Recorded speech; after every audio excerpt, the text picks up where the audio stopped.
Que el Señor nos ayude, hermanos, que el Señor nos guarde. Gracias al Señor por todo lo que se ha podido realizar en este culto que hemos comenzado en su nombre. El Señor ha estado con nosotros y el Espíritu del Señor le ha traído a usted a este lugar. Que el Señor nos guarde. Vamos a dar lectura a la palabra del Señor. En el libro de Efesios, capítulo 2, verso 8, nos ponemos de pie y le damos lectura a la palabra del Señor. Y lo hacemos en el nombre de nuestro Señor Jesucristo. Dice así: porque por gracia sois salvos, por medio de la fe, y esto no de vosotros, pues es don de Dios. Hermanos, antes de subirme a este lugar, fui a saludar a algunos hermanos atrás, y siempre los nervios de este servicio le pasa a todos los que somos predicadores no de última generación, del final de la fila, por decirlo así. Tantos años en el Evangelio, hermano Castro, ¿cuántos años llevaremos en el Evangelio? No importa, 40, 50, 60. Hermanos, y estos 2 últimos años en un púlpito, esporádicamente a veces nos daban una predicación, una vez cada 23 años, pero ahora es más seguido y hermano, y créame que yo creo que a todos los diáconos les pasa que nos preocupamos, nos ponemos nerviosos, de que no nos equivoquemos, que vayamos de acuerdo a la doctrina que el Señor dejó en esta tierra, sin adornos humanos, pero tratando de que el Señor hable primeramente a nosotros y también a la iglesia. Hermanos, y revisando lo leído de este versículo, vamos a comenzar a conversar por la segunda parte. Dice que la segunda parte, porque por gracia sois salvos por medio de la fe, y esto no de vosotros, pues es don de Dios. Somos salvos por medio de la fe, que esto no depende de nosotros, y agregando que es un don de Dios. Hermano Julio otra vez va a hablar de la fe. No sería malo hablar nuevamente de la fe, pero hermano, no hablaremos de la fe en este momento. Pero es tan difícil, hermanos, tratar de evadir la fe o la esperanza o el amor. Hermanos, están tan ligados como trillizos siameses, no sé si el término existe, pero tan pegados ahí que en cualquier forma de que entreguemos o escuchemos el mensaje, siempre va a estar ahí solapadamente o la fe, o la esperanza, o el amor. El domingo pasado, ¿recuerdan? Era la esperanza y era casi igual a la fe. Y iban juntos, iban, como dicen en el campo, la fe, la esperanza, el amor, van a estar siempre ahí como a la guaite,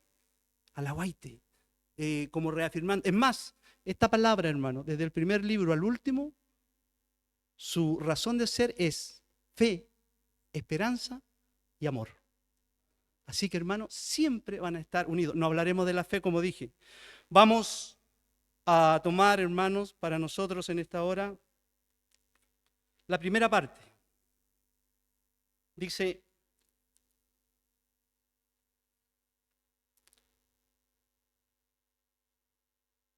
porque por gracia sois salvos. Y de eso hablaremos hoy, con la ayuda del Señor.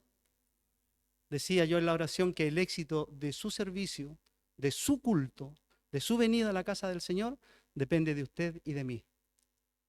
No es rellenar el tiempo, no es pasar el día domingo en la mañana, no es que podría haberme quedado haciendo el aseo u otra cosa, no. Es venir por la necesidad que tenemos en nosotros de estar escuchando palabra del Señor. Entonces decía que por gracia sois salvos. La definición de gracia, y lo haremos solo en el contexto bíblico, que es lo que nos compete en esta hora, sería que es un favor la gracia, que la gracia es una bendición y que la gracia es una bondad. Y como también yo soy bilingüe, en el griego la palabra gracia sería charis. Y este favor, hermano, esta bendición o esta bondad no es otra cosa que Dios escoge bendecirnos en lugar de maldecirnos, que es lo que yo merecía. La gracia es un tema constante en la Biblia y culmina o se corona en el Nuevo Testamento con la venida de Jesús. Juan bautiza a Jesús. ¿Usted piensa, hermano, que aquel que bautiza con Espíritu Santo y fuego necesitaba bautizarse por Juan? ¿Usted piensa que aquel que vino a darnos vida en abundancia y eterna necesitaba bautizarse por Juan? ¿Por qué Jesús se bautizó? Para cumplir la ley. Dice, pues la ley por medio de Moisés fue dada, pero la gracia y la verdad, aquí hay un misterio más, la gracia y la verdad vinieron por medio de Jesucristo. En ese momento, cuando él entra al Jordán y Juan lo bautiza, Jesús culmina, corona la gracia de Dios que llega ahora tangible, palpable al ser humano. Juan lo bautiza y Jesús cumple la ley como nadie pudo cumplirla. Hermanos, pero la única manera de que nosotros podamos entrar a una relación íntima y verdadera con Dios es creer en esta gracia y creer que nos es dada en forma gratuita. Él nos dice que aquel que tiene sed, aquel que tiene hambre, aquel que tiene necesidad, tiene que acudir a Él.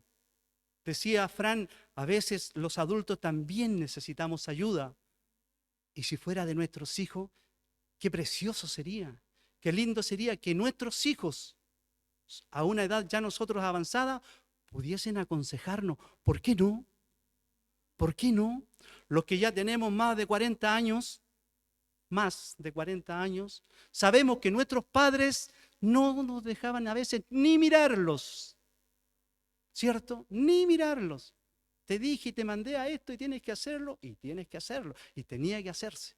Y a veces sin herramientas, sin nada en nuestras manos. Hoy, como decía Fran, gracias a Dios tenemos información, tenemos los equipos modernos, tenemos acceso, que el Señor nos ayude a nosotros los padres a bajar, como se dice, las orejas y escuchar a nuestros hijos, escuchar a nuestros sobrinos, escuchar a nuestros nietos, porque ellos están viendo de otra manera la vida, sus necesidades y nuestras necesidades podemos conversarlas.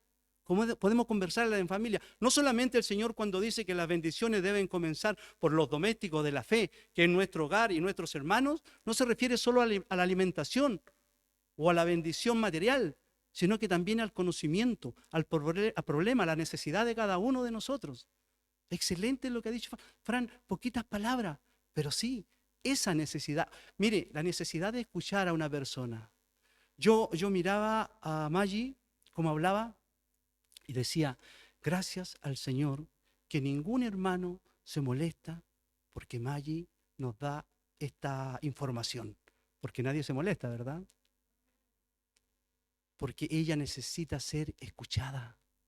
Y ese es el problema de hoy en el mundo. No escuchamos. No escuchamos. Si nos quieren hablar, si nos quieren confesar algo, si nos quieren pedir ayuda. No tenemos tiempo. Estamos ocupados, estamos en nuestro trabajo, estamos en nuestras necesidades. No tenemos tiempo. Este viejo que usted es de acá no tiene tiempo. Tengo en fila hasta el año 2920, puse en el coro, trabajos. El informe de los himnos los puse para el año 2924. Ojalá pueda vivir.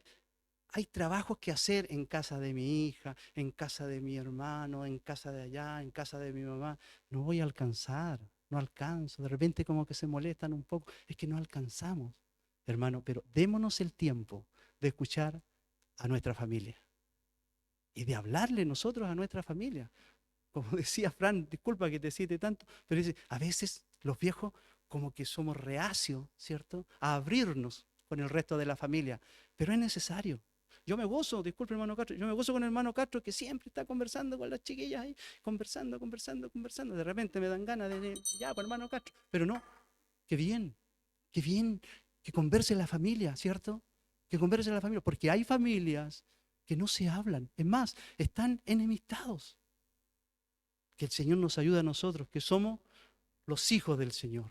Y que esta gracia, hermano, viene de forma gratuita hacia nosotros. La gracia de Dios viene de forma gratuita. Ese es el problema. Es fácil, me dirían ustedes. Yo le hablo a una persona, le ofrezco que el Señor le da esta salvación gratuita, las bendiciones gratuitas, que lo sana gratuitamente, y la persona viene, llega a la iglesia y crecemos en número. No es fácil, hermano.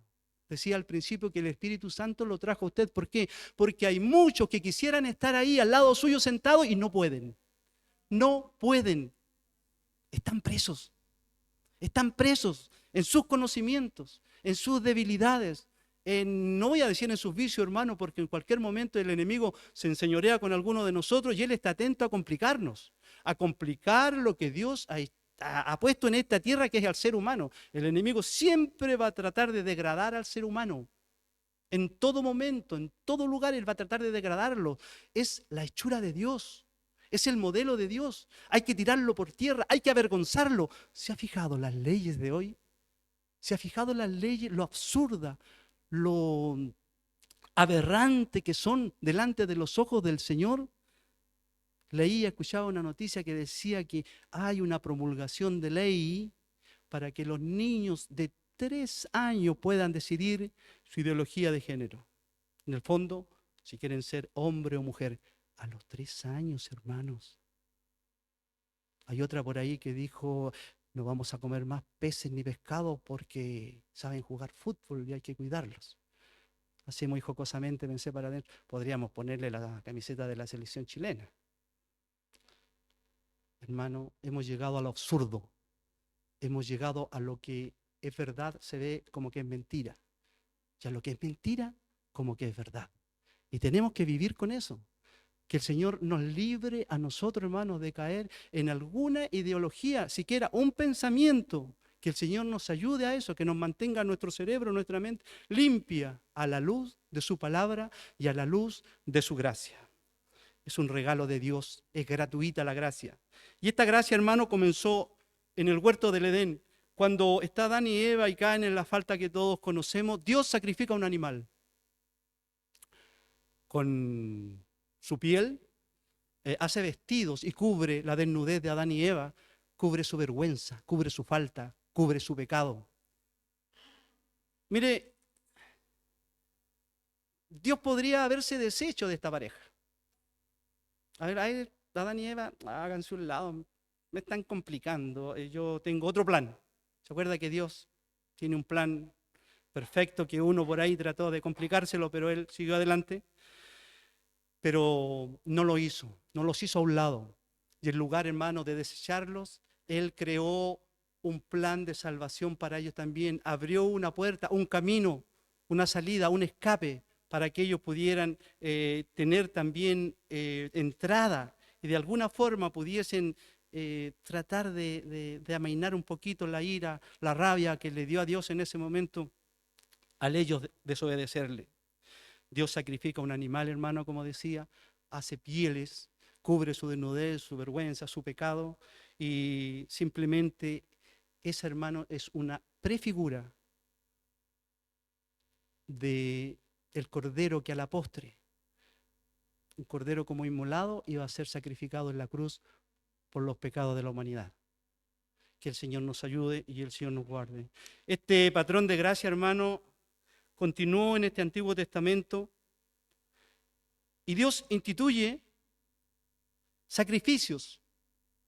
Esa gracia en el huerto del Edén es un reguero que avanza por el Antiguo Testamento y Dios instituye o constituye sacrificios para calmar su ira, para calmar, para expiar, no perdonar, para expiar. Los pecados quedaron ahí hasta la venida del Señor Jesucristo, cuando verdaderamente Él pudo perdonarlo. En la expiación de los pecados estaban de por medio los sacrificios, pero no fue la sangre de estos sacrificios la que limpió el pecado del ser humano. Fue, como decía la postre, el Hijo de Dios que vino y Dios mismo nos redime a través de su Hijo Jesucristo. Ahora, yéndonos más cercano, en el Nuevo Testamento, el apóstol Pablo dice que comienza muchas de sus cartas con la palabra gracia y paz a vosotros de Dios nuestro Padre y del Señor Jesucristo. La gracia es de Dios y Dios es el promotor de su gracia y toda otra gracia fluye de Él. Toda gracia proviene de Dios. Que el Señor nos ayude y nos guarde.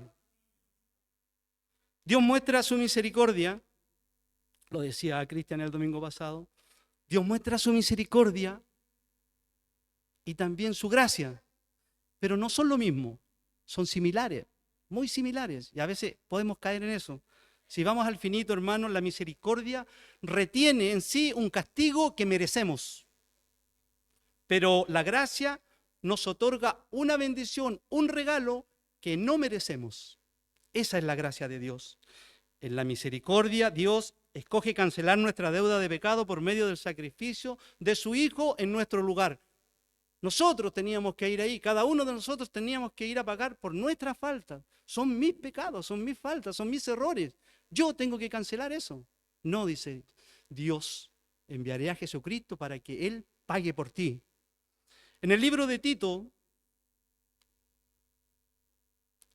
capítulo 3, verso 5, nos deja claramente que no depende de nosotros la salvación. Dice, nos salvó, no por obra de justicia que nosotros hubiéramos hecho, sino por su misericordia. Esa es la misericordia. Pero el hermano va aún más lejos con esta misericordia y extiende y agrega su gracia aún a sus enemigos. Nosotros, que en otros tiempos estábamos enemistados con Él, y nos ofrece perdón, reconciliación, vida en abundancia, un tesoro eterno. Nos ofrece su Espíritu. Mire qué importante esto para estos días y para toda nuestra vida. Nos ofrece su Espíritu Santo para que nos guíe en este mundo, en nuestro trabajo, en nuestro hogar, con nuestras amistades, en el colegio, en la universidad, donde esté, el Espíritu Santo nos va a guiar. ¿O usted se olvida de Dios durante el día? Siempre les digo, cuando vamos manejando, no se le sale un gloria a Dios. Bendito eres, Señor. Gracias, Señor. Gracias por tu amor, gracias por tu misericordia. Señor, bendito. Hasta que se atraviesa uno, no lo tomamos en cuenta, ¿verdad? Que el Señor nos ayude, hermano, que el Señor nos guarde. Ese Espíritu Santo nos va a guiar, no solamente a poder vivir, sino que nos va a guiar a toda verdad y a toda justicia. A veces actuamos sin justicia. A veces actuamos no siendo equitativos, por emoción, nos cargamos más a un sector que a otro, pero cuando tenemos el Espíritu Santo del Señor guiándonos, vamos a ser correctos y vamos a hacerlo bien delante de los ojos del Señor. Y la gran promesa, hermano, que nos ofrece el Señor por sus gracias es la salvación de nuestra vida. La promesa de ser salvo, eso es lo más grande, hermano, que el Señor sea con nosotros. En otras palabras, el acto de la gracia es bendecir a la humanidad en vez de maldecirla. Y esto se logra, como les decía, a través de la fe en Jesucristo. Esos hermanos que no están, no es que no tengan fe. A lo mejor tienen más fe que yo mismo, pero no pueden llegar. Y no he escuchado familiares, amigos, amistades que le digan, tranquilo, tranquilo, si yo sé para dónde va la micro. No, pues si yo sé cómo es la cosa. Aparte de eso, yo sirvo a Dios my way. ¿Traduzco? A mi manera, a mi manera, ¿cierto? Servir a Dios a mi manera. Qué horrible suena, hermano. No existe mi manera para servir a Dios, existe la manera de Dios para servirle. Entonces andamos así, con anteojera, como los caballos, no miramos a nadie. No, si tenemos que andar contentos, tenemos que andar felices. El Señor nos salva. No estamos exentos de penas, no estamos exentos de despedidas tristes, no estamos exentos de pagar cuentas. No estamos exentos de eso. Pero en todo eso el Señor nos va a ayudar. Su gracia bendita va a estar con nosotros. Una de las principales manifestaciones de la gracia, le decía, es la salvación. A pesar de nuestra pecaminosidad, Dios nos ofrece esa salvación por medio de Jesucristo. Que eso quede muy en claro. También la gracia nos ofrece perdón. La gracia de Dios nos fortalece en nuestras debilidades. Y la gracia de Dios, que es lo difícil, nos capacita para vivir vidas santas delante de Él. La Biblia, hermano, está repleta de ejemplos de la gracia de Dios manifestándose en la vida del ser humano a través de la historia. Decía que Jesucristo vino a abolir la gracia, o sea, a abolir la ley y a que la gracia pudiese entrar en rigor, que pudiese usarse la gracia del Señor de aquí en adelante. De ahí para atrás era la ley y los profetas. Hermanos, cuando Moisés sube al monte, la tierra, los humanos, la población, se debatía en una política sin ley y a veces sin Dios. ¿Ha escuchado el refrán? Sin Dios ni ley. Es como aplicable a ese momento. Y hermanos, la ley vino, dice la palabra del Señor, para que abundara el pecado. Es raro eso. No es que la ley haya traído más pecado. Simplemente, al implementarse la ley, automáticamente se aclaró que había pecado. Se diferenció de que, oye, esto ya no es tan normal. De acuerdo a lo que trajo Moisés, que lo que bajó de las tablas de la ley de Dios, mira, dice que esto que hacíamos es pecado, es falta. Hay una penitencia por esto. Entonces la ley vino para que abundara el pecado. Y aquí vamos a hacer un juego de palabras, no un juego de palabras, sino que un complete la oración. Yo sé que muchos me van a contestar. Cuando abundó el pecado, sobreabundó la gracia. Que el Señor nos ayude. Y era ese el momento exacto para que sobreabundara la gracia de Dios. Entonces Dios viene y implementa, como decía al principio, estos sacrificios, estos holocaustos que no fueron capaces de salvar y perdonar el pecado del hombre, sino que los mantuvieron allí para aplacar un poquito la ira de Dios hasta que llegara nuestro Señor Jesucristo. Que el Señor nos ayude, el Señor nos guarde. Hermanos, a pesar de la maldad en ese tiempo generalizada en la tierra, Dios mostró su gracia al salvar a Noé y a su familia en el arca mientras el mundo era destruido por el diluvio. Otro ejemplo dice que a pesar de la edad avanzada de Abraham y Sara, muy ancianitos ya, Dios les promete, les dice que le va a dar descendencia, les va a dar un hijo, que su descendencia sería tan numerosa como las estrellas del cielo. Dudaron, se rieron, no creyeron. Sin embargo, hermano, a pesar de sus dudas y de sus limitaciones físicas, Dios cumple la promesa y por su gracia le da a su hijo Isaac, demostrando obviamente la fidelidad que Dios tiene cuando promete. Dios dijo y no hará. Cuando Dios dice es porque hará. Me resta a mí creerle a Dios. Que el Señor nos ayude. A pesar de estar Israel esclavizados en Egipto, Dios escuchó el clamor de su pueblo y le mostró gracia al liberarlo de la esclavitud y guiarlo hacia la tierra prometida, a pesar de su rebelión constante y su falta de fe. Aquí, hermanos, yo cuando me vaya al cielo y me encuentre con este varón, tenemos una conversación pendiente. Yo no sé cómo lo hizo. Yo no sé cómo llegó a ser tan regalón del Señor. Tengo que conversar con él. Dice, para con el rey David, Dios mostró gracia al perdonarle cuando se arrepintió sinceramente de su pecado. Que el Señor nos ayude. A pesar de perseguir a los cristianos con gran violencia, Pablo experimentó la gracia de Dios de manera extraordinaria cuando se le apareció en el camino a Damasco. A la postre, Pablo pasó a ser uno de los más grandes apóstoles y predicadores del Evangelio. Esa es la gracia de Dios. En resumen, hermanos, la gracia de Dios es un regalo divino que ofrece salvación, que ofrece perdón, ofrece transformación y libertad a todos los que la reciben con fe y humildad. Es un reflejo del amor de Dios incondicional por su creación y su deseo de restaurar la comunión con nosotros. Al Dios de toda gracia, vamos a ponernos de pies y vamos a orar.